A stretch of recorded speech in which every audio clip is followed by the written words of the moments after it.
Assalamualaikum warahmatullahi wabarakatuh. Halo anak-anak semua, apa kabarnya? Semoga kalian selalu dalam keadaan sehat walafiat ya. Kembali lagi dengan Bu Fatimah. Hari ini kita akan belajar IPA mengenai energi listrik. Dan kita sudah masuk tema 4. Jadi tolong dipersiapkan bukunya dan simak dengan baik video berikut ini. Materi yang akan disampaikan hari ini yang pertama mengenai sumber energi listrik, kemudian apa saja pembangkit listrik dan bagaimana cara menghasilkan listrik. Tahukah kamu, listrik mempunyai peranan penting di era globalisasi. Dan bagaimana produksi listrik di era globalisasi ini? Ayo kita diskusikan. Nah, kita sering dengar yang namanya globalisasi. Jadi globalisasi itu merupakan proses penyebaran sesuatu secara meluas hingga ke seluruh dunia. Nah, kita sering mendengar bahwa abad 20 merupakan abad globalisasi. Berbagai peristiwa dari berbagai belahan dunia dapat kita saksikan langsung melalui layar televisi, bahkan pada jam, menit, atau detik yang sama. Kita dapat berhubungan dengan sanak saudara, kerabat, atau sahabat yang berada di negara lain dengan mudah. Kita seakan hidup dalam satu desa yang sangat besar. Listrik merupakan kebutuhan pokok manusia. Setiap hari kita tidak lepas dari penggunaan alat-alat elektronik. Nah, alat-alat tersebut dapat digunakan karena kita mendapat pasokan listrik dari perusahaan listrik negara ataupun PLN. Selanjutnya, kita juga mendapatkan sumber energi listrik dari berbagai benda yang ada dalam gambar. Yang pertama ada baterai. Baterai sendiri bisa kita gunakan untuk menghidupkan jam, kemudian remote, robot, dan berbagai macam benda lain yang menggunakan baterai. Kemudian ada aki. Aki atau akumulator digunakan pada mesin-mesin untuk menghidupkan dan juga mengoperasikan agar mesin bisa berfungsi.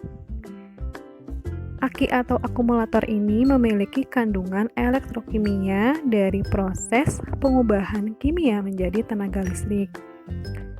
Kemudian, akumulator ini dibutuhkan biasanya untuk mobil, motor, alat-alat berat dan juga alat mesin lainnya. Selanjutnya ada dinamo sepeda. Dinamo sepeda ini merupakan generator kecil yang dapat menghasilkan arus listrik yang kecil pula.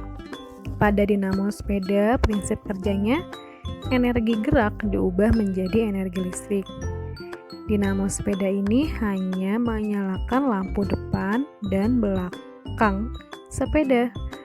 Terangnya lampu ditentukan oleh cepatnya roda berputar yang mengakibatkan dinamo juga cepat dan arus listrik juga akan besar pula. Kemudian ada genset. Genset adalah kependekan dari generator set yang memiliki kemampuan untuk menghasilkan daya listrik. Nah, biasanya penggunaan genset dijadikan pengganti aliran listrik yang dihasilkan oleh PLN. Cara kerja genset itu mengubah energi kimia yang dihasilkan dari bahan bakar seperti bensin untuk menghasilkan energi listrik. Kira-kira apa saja ya pembangkit listrik yang perlu kita ketahui?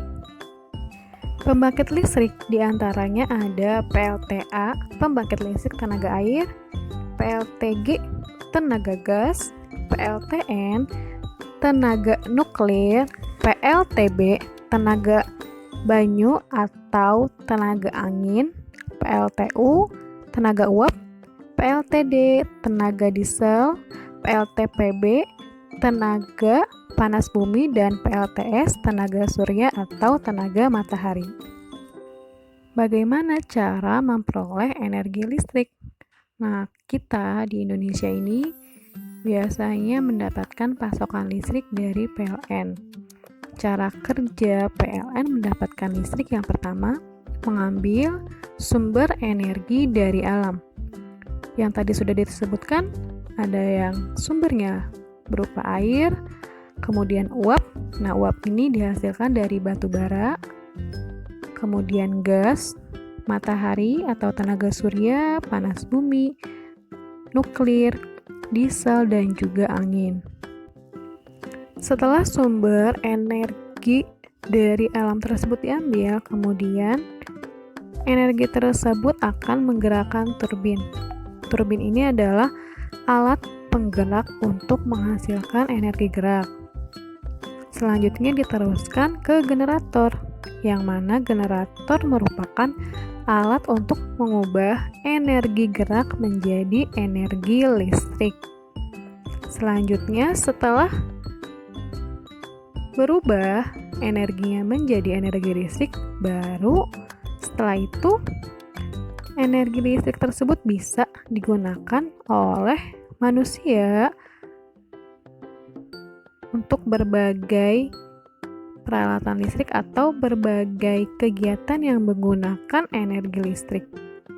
Nah, selanjutnya kita akan belajar bagaimana cara kerja dari pembangkit listrik tenaga air. Di sana ada berbagai macam komponen yang masuk ke dalam PLTA. Nomor 1 adalah air yang berasal dari waduk atau sungai. Kemudian, air tersebut akan masuk melalui pintu air.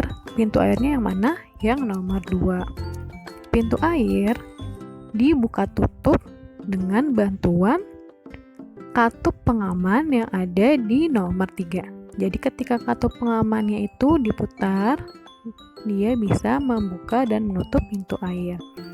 Setelah itu, ketika pintu airnya dibuka, air tersebut akan mengalir ke tangki pengaman tekanan yang ada di nomor 4. Ingat ya, nomor 4 adalah tangki pengaman tekanan. Nah, air yang masuk kemudian mengalirkan dan mengarahkan air itu ke turbin. Turbin yang mana? Turbin ada di nomor 7. Tapi sebelum itu ada komponen yang nomor 6. Nomor 6 ini adalah katup pengaman. Jadi agar mendapatkan tekanan air yang besar, dibantu oleh katup pengaman yang nomor 6 ini. Ketika tekanan air sudah besar, katup tekanannya dibuka, kemudian air masuk ke dalam turbin yang akan menggerakkan baling-baling turbin. Kamu tahu kan baling-baling yang ada di kincir angin? Nah, itu juga sama yang ada di turbin, bentuknya seperti itu. Jadi kalau kincir angin itu kan baling-balingnya digerakkan oleh angin. Nah, baling-baling yang ada di turbin ini digerakkan oleh air. Jadi air itu jatuh ke baling-balingnya kemudian menggerakkan turbin. Semakin tinggi tekanan air yang jatuh, semakin cepat pula turbin tersebut bergerak. Kemudian di nomor 8 itu adalah generator. Nah, generator ini akan bergerak juga karena dia mendapatkan energi gerak dari turbin. Nah, di generator energi geraknya berubah menjadi energi listrik. Setelah terkumpul energi listrik tersebut, kemudian diatur kapasitas tegangannya dan dialirkan oleh transformer yang ada di nomor 9. Energi listrik kemudian dibagikan ke konsumen melalui saluran transmisi. Yang mana saluran transmisi? Saluran transmisi berada di nomor 10. Jadi itu adalah skema atau cara kerja dari pembangkit listrik tenaga air. Sekian penjelasan mengenai energi listrik. Semoga kalian bisa memahaminya. Jika ada yang ingin ditanyakan, silahkan ketik di kolom komentar. Terima kasih atas perhatiannya. Sampai jumpa di pembelajaran berikutnya. Wassalamualaikum warahmatullahi wabarakatuh.